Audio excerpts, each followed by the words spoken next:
Good evening, Swallows. Morning, evening, night. This is chapter 6 for you. I'm going to have a go at reading it out like I did the other day, just to make it easy. It's quite a long chapter, this, so sit back, enjoy. Hopefully my voice doesn't bore you too much. This is the mission. Okay. Outside, the siren was still wailing, and the sun shone fiercely. Joe shielded his eyes from the glare and looked round. This was weird. The street in front of him was more or less deserted. Just a few stragglers still making their way towards the station. It looked the same as the street they'd seen on the TV screen. In the train. Even down to the thick white line painted along the road. What was that for? Alfie was turning the corner up ahead. "Come on," Joe said. He and Scarlett raced down the street, Pippi scampering at their heels. Joe gazed round as he ran. At least the houses were normal enough. Brick buildings with small front gardens. Then he saw the house in the corner. It looked like it had been peeled open with a tin opener. The front wall was stripped away, leaving the insides on show. On the first floor, a fireplace stood in the corner of the room. A battered picture hung above the mantelpiece. "Did a bomb do that?" Scarlett panted as she ran, her red curls damp against her forehead. Joe nodded grimly. The air raid siren was still screeching all around them, and Joe realised he'd been so preoccupied with warning Alfie not to go home that he'd forgotten about the siren was warning everybody about the bombs. He'd learned about it at school.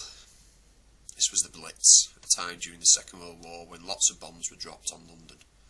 Other cities were attacked too, as part of the enemy's plans to defeat Britain. They turned the corner after Alfie. He was quite a way down the road, running hard. "Alfie, stop!" Joe yelled. As Alfie glanced over his shoulder, he tripped over a rusting red metal tricycle. It lay on its side, as if its owner had been hauled off it in a hurry. Alfie stumbled to a halt, rubbing his shin. At that moment the siren stopped. "Stop following me and get back to the station before the bombs start," Alfie shouted. "Lunatics like you shouldn't be wandering the streets." "We're not lunatics," Joe caught up with him.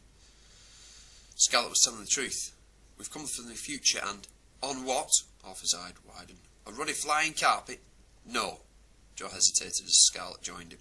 "Some kind of train." Alfie snorted. Pippi barked as a round-faced man in a tin hat emerged from the junction ahead. "What's going on here, then?" The speaker raised his thick eyebrows and frowned at Alfie. "Why aren't you down the shelter, Alfie? And where's your gas mask?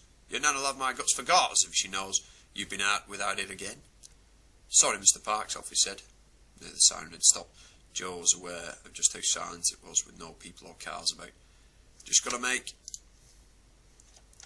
sure my nan's heard the siren," Alfie went on. Mr. Parks took off his tin hat. The letters A.R.P. were painted across the front. "Your nan'll be fine, Alfie. Mrs. Jones is keeping an eye on her. What you need to do is make sure your mates and take them back home. Hop it back to the shelter." Alfie made a face. "Now, son," Mr. Parks said. "Yes, Mr. Parks." Alfie turned and trudged back down the street. Joe and Scarlett grinned at each other. "Thank goodness for that," Joe whispered. "And you and all," Mr. Parks went on. "Yes, sir," Joe said. He and Scarlett caught Alfie up at the end of the road. Mr. Parks was still watching them, making sure that they left. They turned the corner, but had only gone a few paces when Alfie ducked down an alleyway and sped up again. "What are you doing?" Joe said. "This isn't the way back to the shelter," Scarlett added. "You don't think I'm doing what I'm told, do you?" Alfie grinned. "This is the long way home, so we avoid bumping into that warden again, old Parksy." Before Joe could say anything, he was off again. Alfie ran fast, down several streets. Joe and Scarlett kept up with him, Pippi running alongside. At last Alfie stopped, in the most bomb-damaged street they'd seen so far. Half the road was destroyed. It was full of rubble, like a giant digger had just scooped up a huge handful of houses and thrown them back down on the ground. A row of sandbags, like the ones by the station, were heaped in a pile across the road from the few houses that were still standing. A dull thud sounded in the far distance. "What was that?" Scarlett said. Alfie turned round. "That was a bomb." He shook his head. "There isn't a game this war, you know." A low hum drifted faintly across the air. Joe guessed it was coming from one of those old-fashioned planes, Loud ack noises followed. "What's that?" Joe asked. "Guns," Alfie said. He opened the rusty gate and raced down the front path toward the house beyond. It was small and narrow like its neighbours, part of a section of the street that was still standing. However, it was the only house Joe could see that wasn't boarded up at the windows. "Guns?" Joe said, following Alfie down the path. "Shooting from the plane?" Scarlett glanced round. "Where?" Alfie rolled his eyes. "No, you lunatics, they're our guns. They're trying to shoot down the Jerry's planes." "Jerry's planes?" Scarlett frowned. "Who's Jerry?" "Jerry's are Germans," Alfie sighed. "Don't you know that?" Joe squinted at the sky. He could just make out a couple of black dots in the distance, zooming past a line of fluffy clouds. "How far away do you reckon those planes are?" he asked. "A few miles," Alfie said, fumbling for a key in his pocket. "I've got to hurry." Joe took a deep breath. Pippi nuzzled round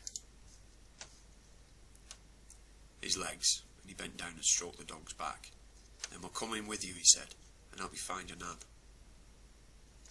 Okay, guys, have a look at your task. What I'd like you to do is summarise each chapter so far, including the one that we've just read. Make sure that you pick out the main points.